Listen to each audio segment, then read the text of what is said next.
A paz do Senhor, meu querido. Para quem não me conhece ainda e está entrando no nosso canal pela primeira vez, eu sou o pastor Elias Xavier e esse é o nosso canal Missões Online, Cristo até os confins da terra. Comente sobre esse canal com seus colegas, com seus amigos, porque a melhor propaganda é você quem faz, é aquela propaganda boca a boca. E a gente está aí num grande desafio que é alcançar o número de 1000 novos inscritos.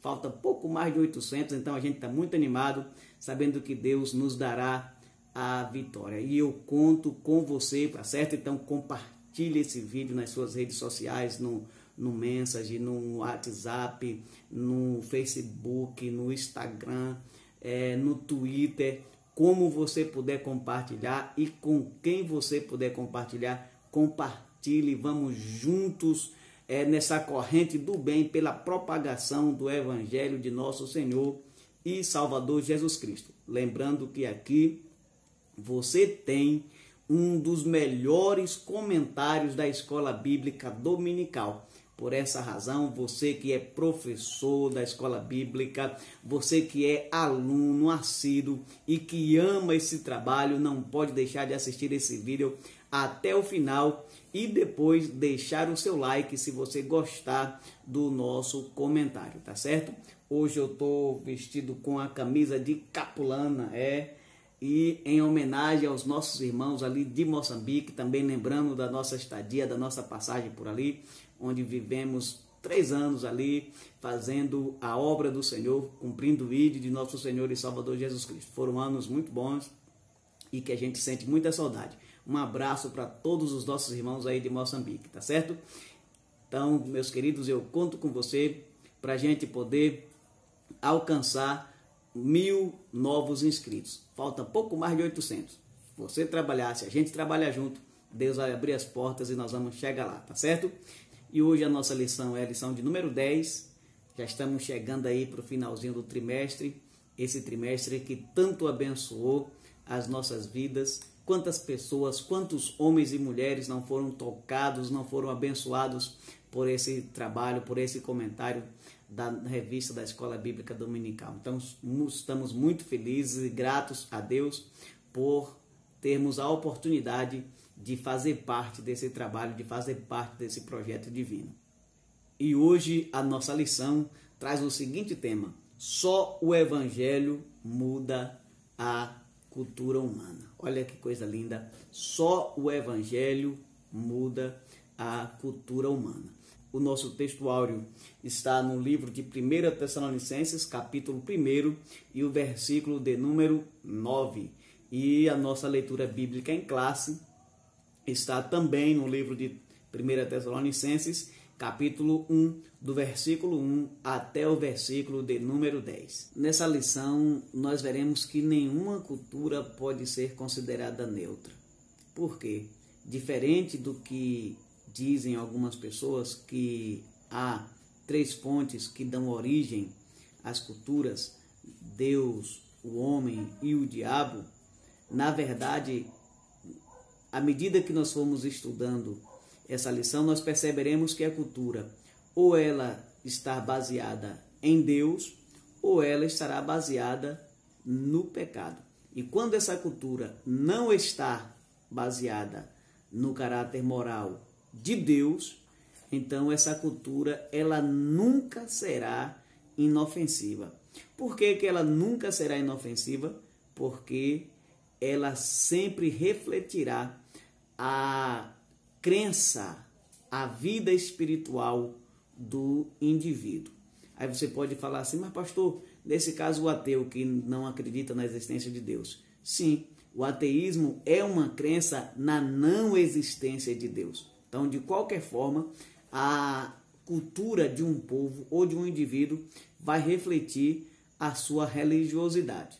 Então, nesse caso, a gente pode falar que o adultério, fornicação, a prostituição, a violência de todas as formas, a idolatria, a homossexualidade, o feminismo, o roubo, o engano, a mentira, a corrupção, entre outras coisas semelhantes, são, na verdade, frutos de uma cultura baseada no pecado. Enquanto que podemos dizer também que a bondade, misericórdia, mansidão, temperança, longanimidade, o casamento, a família, a mordomia, entre outras, são frutos de uma cultura baseada no caráter ético, moral e espiritual de Deus. Então, ela nunca vai ser neutra. Ou ela vai refletir a glória de Deus, o caráter ético, moral e espiritual de Deus, ou ela vai refletir o caráter caído, distorcido do pecado. Primeiro subponto, definição de cultura. Não é muito fácil definir o conceito de cultura, até porque nós temos mais de 160 definições para tal. Mas podemos dizer que no sentido etimológico, a palavra cultura vem do latim colere, que significa cuidar. Nesse caso, cuidar da terra, cuidar da natureza e manipulá-la por meio do trabalho ao nosso favor. O comentarista da nossa lição, o pastor Cláudio Honor de Andrade, traz uma definição que é muito boa também, que diz que a cultura é as realizações humanas, espirituais, intelectuais e materiais.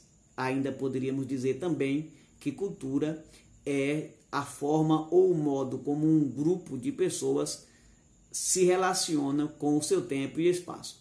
Tudo que o homem faz, podemos dizer que está relacionado com o conceito de cultura. O comer, o beber, o trabalhar, o vestir, a arte, a espiritualidade, enfim, tudo que a gente faz, a gente está, com esse fazer, produzindo a cultura. Nós somos seres culturais, fomos criados para isso. De certa forma, nós podemos dizer que o homem não vive ou não consegue viver sem produzir cultura. Segundo o subponto do primeiro tópico, nós temos a cultura dos gentios. Uma vez que o homem se afastou de Deus, perdeu o conhecimento de Deus, a sua capacidade intelectual sofreu uma distorção muito grande. Como a gente viu na lição passada, as doutrinas de Noé já não era mais obedecida, já não era mais observada pelos seus descendentes, e essa distorção na capacidade intelectual do homem levou o homem a produzir as mais horrendas práticas do pecado, como a prostituição, o assassinato, o infanticídio, o abuso sexual de crianças recém-nascidas, como a gente está vendo aí, várias denúncias através dos direitos humanos do nosso país. Temos conhecimento de uma tribo indígena que enterra os seus filhos vivos, caso essas crianças nasçam com alguma deficiência. Nós temos aí grupos de intelectuais, pessoas de todas as camadas sociais nas ruas pedindo a liberação das drogas. E como bem pontuou o comentarista da nossa lição, para a sociologia, todas essas mazelas, todas essas práticas pecaminosas são apenas meros fenômenos sociológicos e culturais, ou seja, são coisas normais, são coisas naturais. Como eu falei no início, que a cultura é um reflexo da religiosidade, da crença do indivíduo, a gente pode observar que a nossa sociedade sem Deus caminha a passos largos para a destruição através dessas práticas pecaminosas e que para eles já são algo natural, portanto, é comum, é normal viver submerso, mergulhado nessas imoralidades. Que Deus tenha misericórdia de nós e tenha piedade da nossa sociedade. E agora chegamos no terceiro subponto do primeiro ponto da nossa lição, que traz o tema a cultura do povo de Deus. Se a cultura dos gentios é uma cultura baseada no pecado e influenciada diretamente pelo diabo, podemos dizer que a cultura do povo de Deus é inspirada na revelação do caráter ético, moral e espiritual de Deus contido nas Sagradas Escrituras.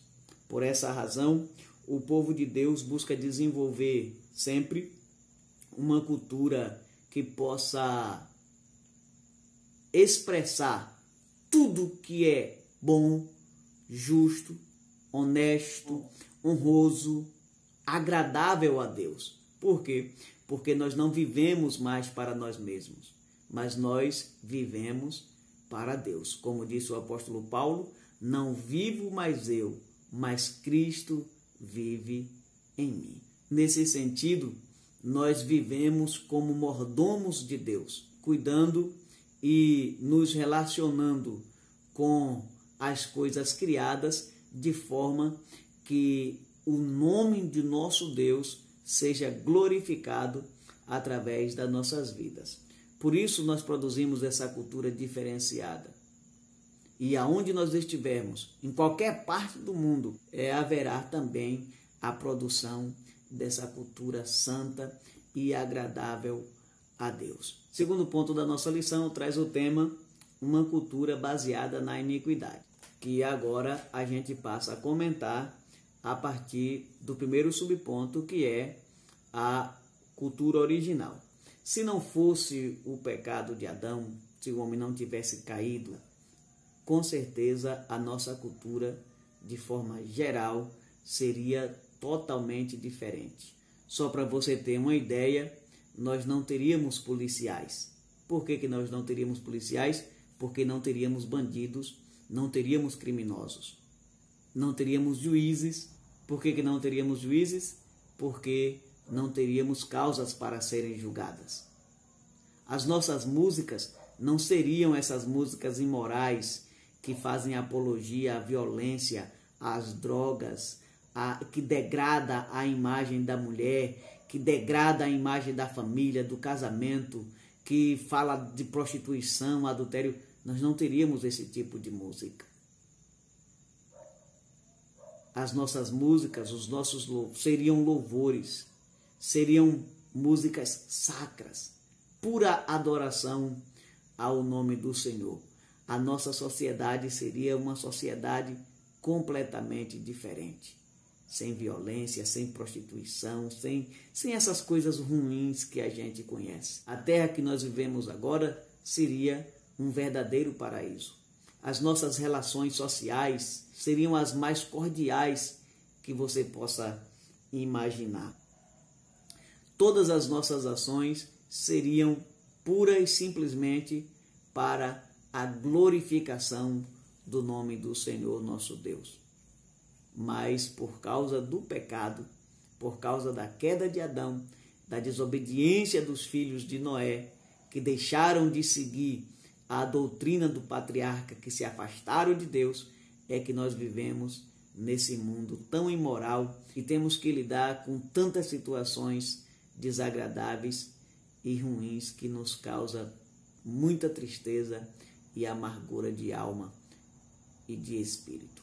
Ontem, por exemplo, eu vi uma cena no meu Facebook que eu fiquei triste, perdi o meu dia, porque eu não sabia exatamente do que se tratava. Eu vi um rapaz na maca e eu abri o vídeo para ver o que seria aquilo. Para mim seria alguém pedindo uma ajuda, alguma coisa assim do tipo.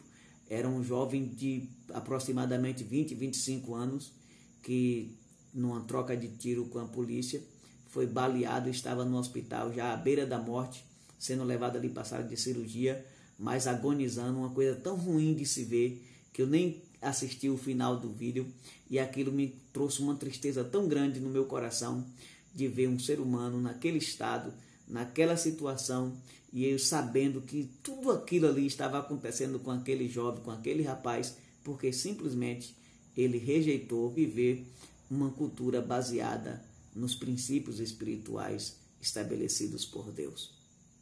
E esse rapaz é apenas um de muitos.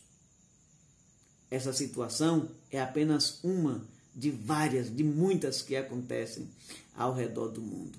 E a gente tem que lidar com essas situações o tempo inteiro por causa do deslize, por causa do pecado de Adão. Segundo subponto do segundo ponto da nossa lição, a cultura do homicídio. O homicídio está presente na vida do ser humano, está presente na vida da humanidade, desde que Abel matou Caim. Desde então, essa cultura, esse mal, vem se desenvolvendo numa proporção assustadora.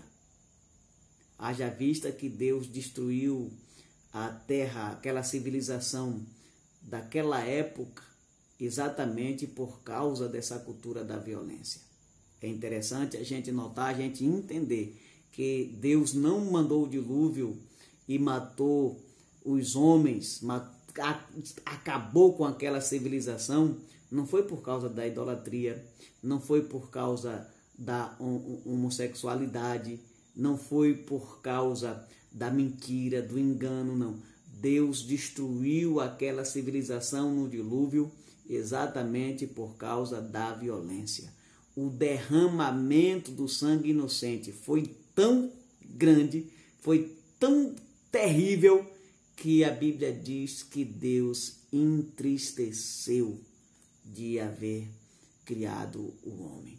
O escritor da nossa lição diz que naquela época, daquela geração, os homens violentos é que eram os heróis daquele povo. Mas nos nossos dias não é diferente. É exatamente a mesma coisa.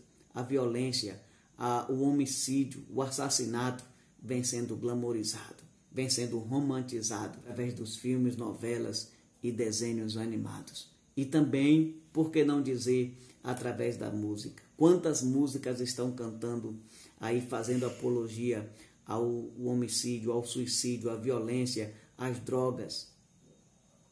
Então é válido a gente dizer que o homicídio é uma cultura que vem sendo glamorizada. Parece que o ser humano, parece que o homem sente prazer, sente alegria no derramamento do sangue inocente.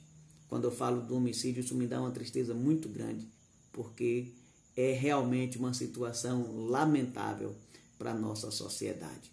E aqui tem duas coisas que a gente precisa falar em relação ao homicídio. É que, segundo o caráter moral de Deus, de acordo com os ensinamentos de Jesus Cristo, nosso Senhor, o homicídio ele não acontece apenas quando um cidadão ou um indivíduo empurra a faca no bucho do seu próximo, ou quando mete uma bala no peito do seu companheiro.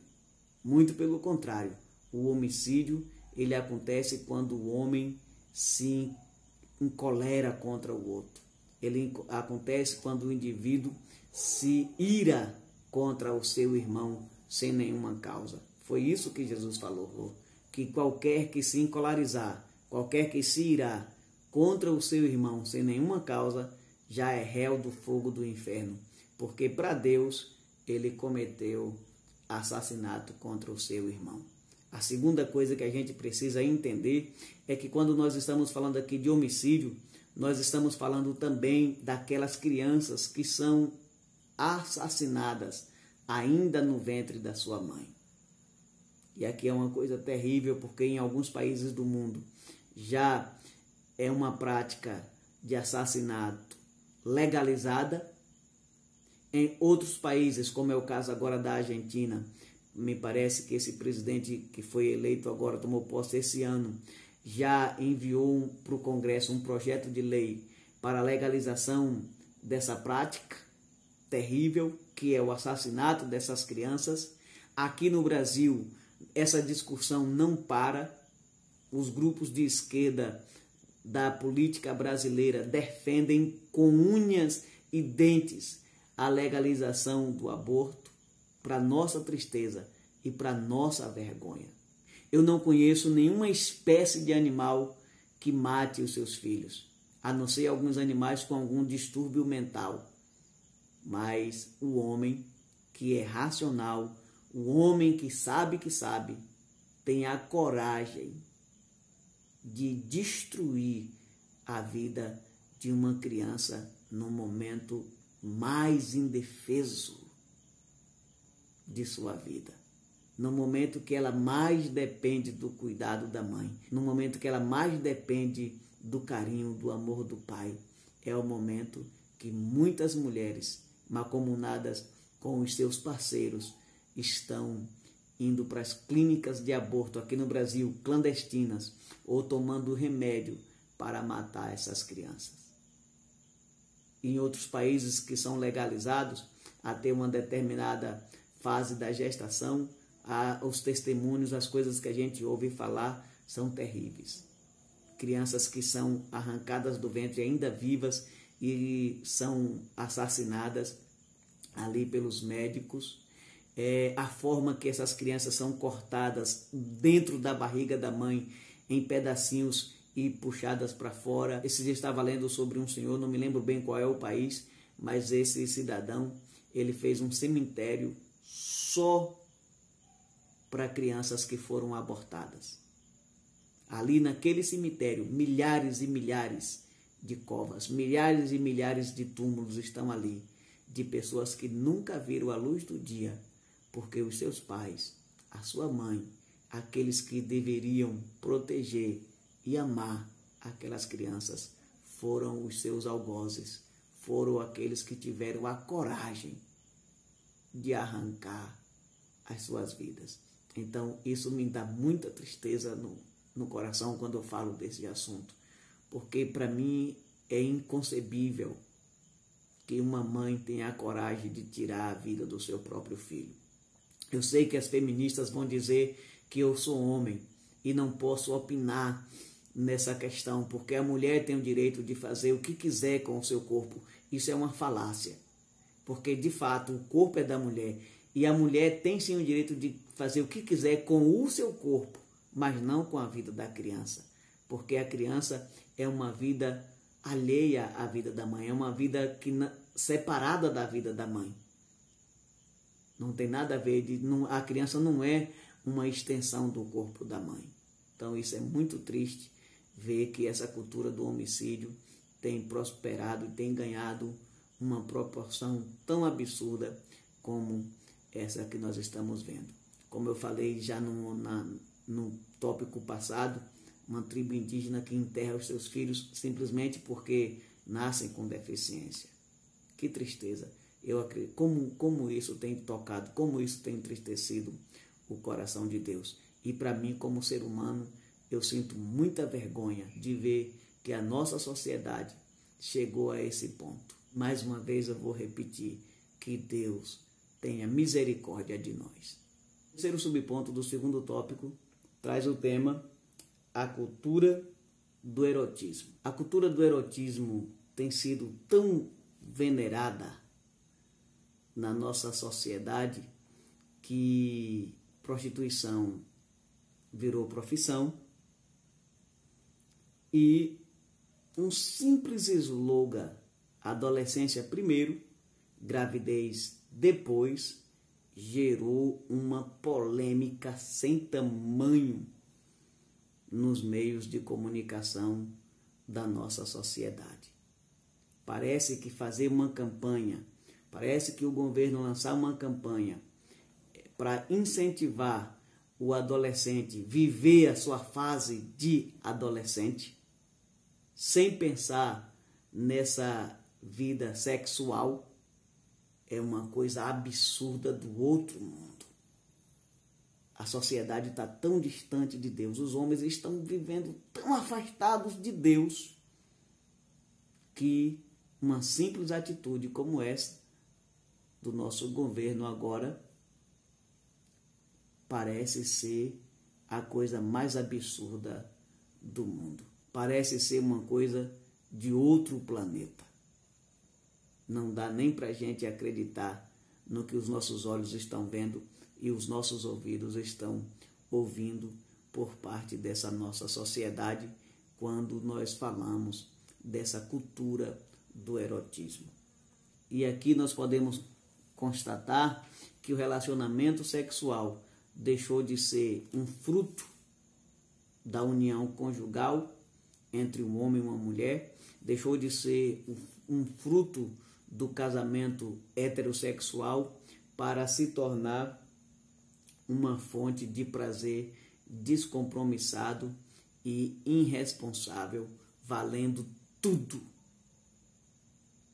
Homem com homem, mulher com mulher, homem com animal, vivo com morto, adultos com crianças.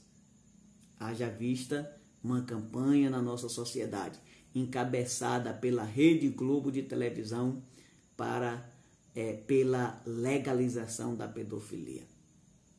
Eu estava ouvindo a ministra Damares, que é a ministra dos Direitos Humanos, dizer que ela tem recebido vídeos de homens praticando atos sexuais com crianças recém-nascidas.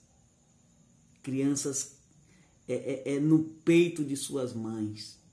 E eles praticam essas maldades e ainda colocam nas redes sociais, vendem essas cenas pornográficas, imorais, satânicas por uma fortuna e espalham essas cenas dessas crianças pelo mundo inteiro. Isso é levar uma vida de abominação e de pecado, de rebeldia contra os princípios estabelecidos por Deus, porque o sexo em si é uma bênção de Deus. Deus abençoou o homem dizendo: sede fecundo, crescei, multiplicai e povoai a terra. Mas o diabo, o homem com a mente caída, deixou o diabo dominar o seu coração e transformou uma prática tão pura que é o sexo nessa coisa imoral, nessa coisa perversa que estamos vendo na nossa sociedade. Quarto e último subponto do segundo tópico da nossa lição traz o tema: a cultura do consumo enrefreado. Nesse sentido, a gente pode dizer que tanto o consumo como o acúmulo de bens materiais, depois de um determinado ponto, ele não serve para absolutamente nada na vida do ser humano. Ele passa a ser totalmente desnecessário, servindo apenas para ostentação e para manter o status. É claro que cada pessoa vive com o que tem, mas fato é que depois que esse consumo, depois que esse acúmulo de bens chega em um determinado nível, ele não tem mais nenhum sentido na vida humana. Ele não acrescenta nada em conforto, não acrescenta nada em saúde, não aumenta os dias de vida, não faz o cabelo ficar mais branco e nem mais preto, não aumenta 1 centímetro sequer na estatura, não tem mais nenhum significado, não tem mais nenhum efeito. E aqui tem duas coisas que a gente precisa observar atentamente. A primeira é que não vale a pena se endividar, deixar o nome cair no SPC, Serasa, enrolar um, enrola outro, trapacear um e trapacear outro para manter o status. Não vale a pena. Aliás, a maioria das brigas entre os casais são exatamente por causa das questões financeiras. Pessoas compulsivas, pessoas que não se controlam, que compram até o que não precisam, mas compram. Simplesmente para ostentar e para manter status. A segunda coisa que a gente precisa aprender aqui é a mensagem de nosso Senhor e Salvador Jesus Cristo, quando ele diz: não ajunteis tesouro na terra, onde a traça e as ferrugem tudo consome, e os ladrões minam e roubam. Mas ajuntai tesouros nos céus, onde nem a traça nem a ferrugem consome, e nem os ladrões minam e nem roubam. Porque aonde estiver o vosso tesouro, aí estará também o vosso coração. E aqui o mais importante: não podeis servir a 2 senhores, não podeis servir a Deus e a Mamon. Nesse caso aqui é sabido de todos nós que Mamon é uma referência aos bens materiais, é uma referência ao dinheiro. E aí o apóstolo Paulo também disse que o amor ao dinheiro é a raiz de todos os males. Então, é muito importante que o crente salvo em Cristo Jesus seja livre desse consumismo irrefreado e aprenda a viver com o contentamento, vivendo com o que tem, debaixo da graça de Deus, feliz em qualquer situação, independente do momento. E agora chegamos no nosso terceiro e último ponto, que traz o tema: o Evangelho transforma a cultura. E assim a gente passa a comentar cada subponto do terceiro e último tópico, começando com o primeiro subponto: Jesus nasceu num contexto cultural.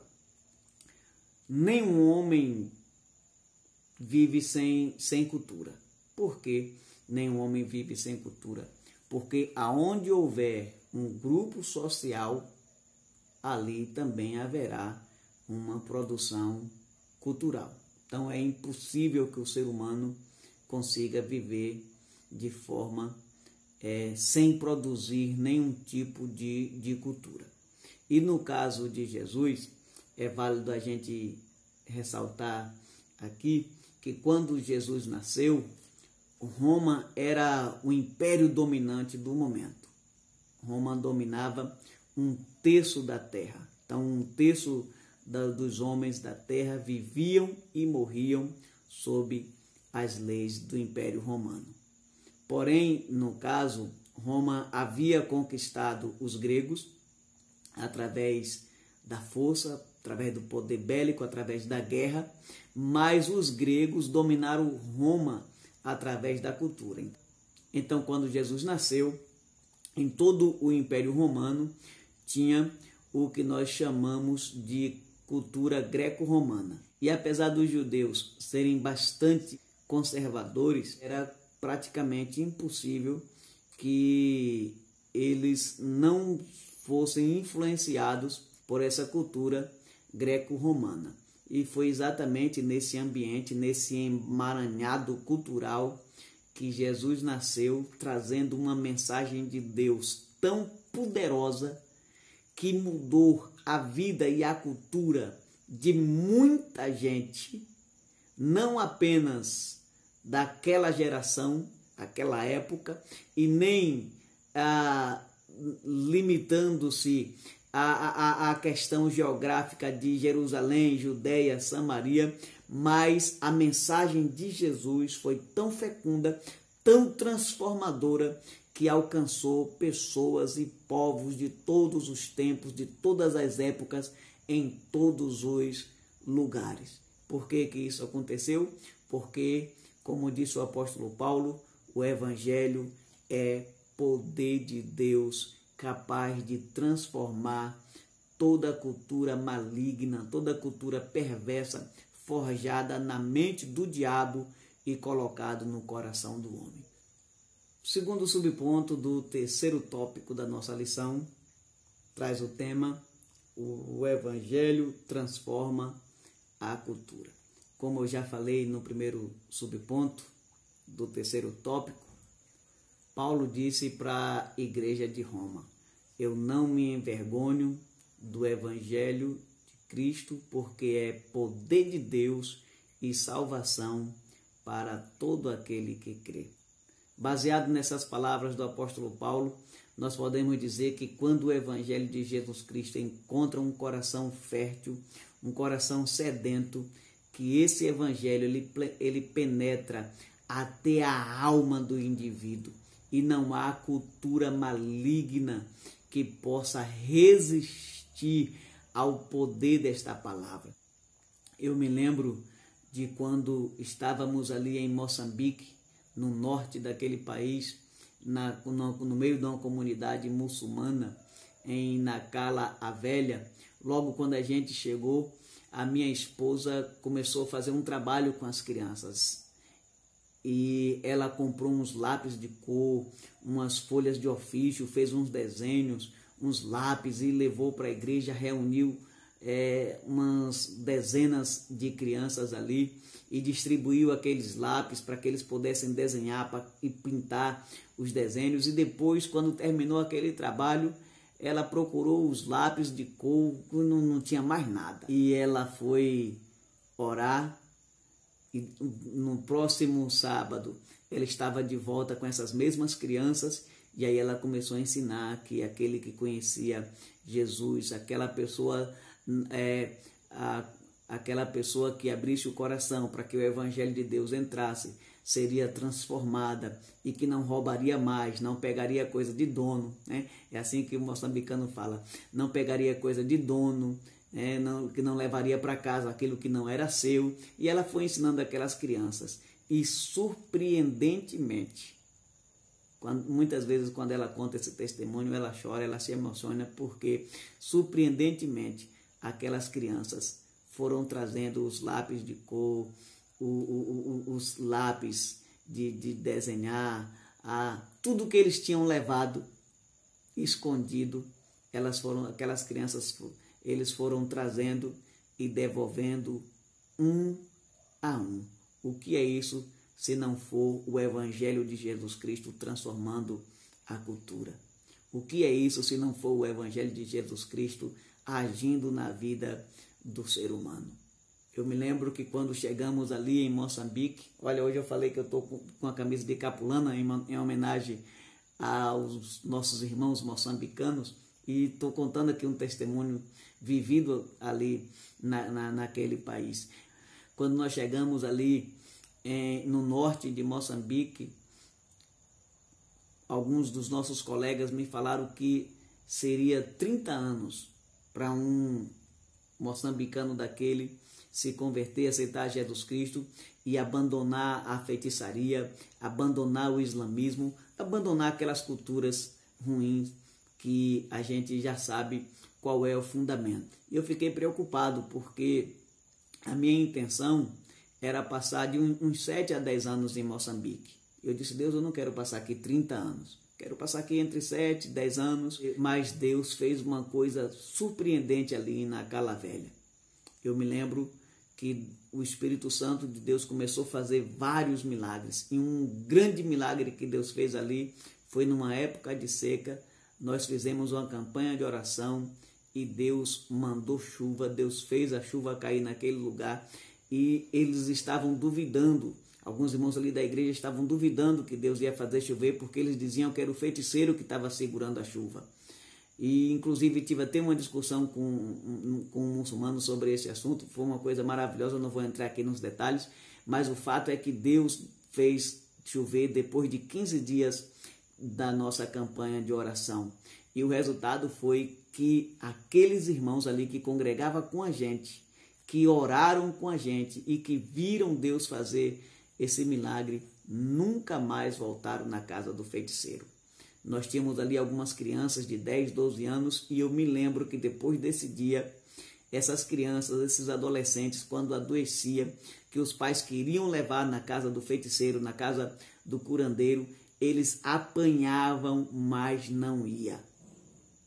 Os pais ameaçavam de deixar com fome se eles fossem para a igreja, eles não se importavam, eles iam para a igreja, eles ficavam com fome, não comia, mas eles iam para a igreja, estavam na casa de Deus e nunca mais pisaram os pés na casa do feiticeiro. Isso é o quê? É Deus transformando cultura, é o evangelho que é poderoso, que penetra no coração, na alma do homem e arranca de lá tudo que não presta, arranca de lá tudo que for ruim, tudo que for fundamentado nessa vida pecaminosa, nessa natureza caída do homem, tudo que for de domínio do nosso adversário, esse evangelho, essa palavra de Deus, essa mensagem de Jesus Cristo é capaz de transformar os indivíduos em seu ser, em seu caráter moral, em sua vida espiritual, em seu comportamento, totalmente transformada em sua cultura. Haja vista o que o apóstolo Paulo disse, que para aqueles que estão em Cristo, nova criatura é, as coisas velhas já passaram e eis que tudo se fez novo. E agora chegamos ao nosso terceiro subponto, do terceiro e último ponto da nossa lição, que traz o tema, os crentes de Corinto, um exemplo da influência do Evangelho. eu desconheço algo que seja tão poderoso quanto a mensagem do Evangelho para transformar o coração do ser humano. E a igreja de Corinto é um dos melhores exemplos que temos para falar dessa grande transformação promovida pela pregação do Evangelho de Jesus Cristo.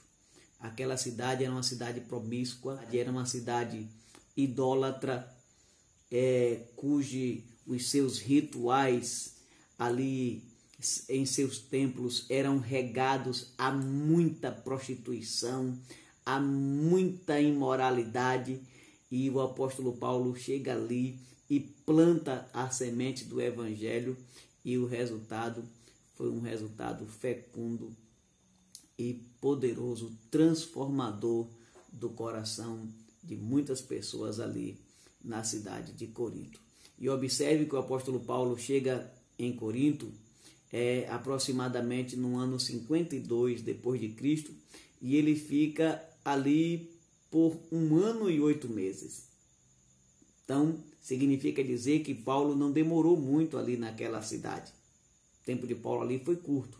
De Corinto ele vai para Éfeso, onde passa mais 3 anos, e depois desses 3 anos, quando ele está saindo de Éfeso, ele escreve essa carta, que é a primeira carta de Corinto, e já para uma igreja grande, uma igreja robusta e bem estruturada.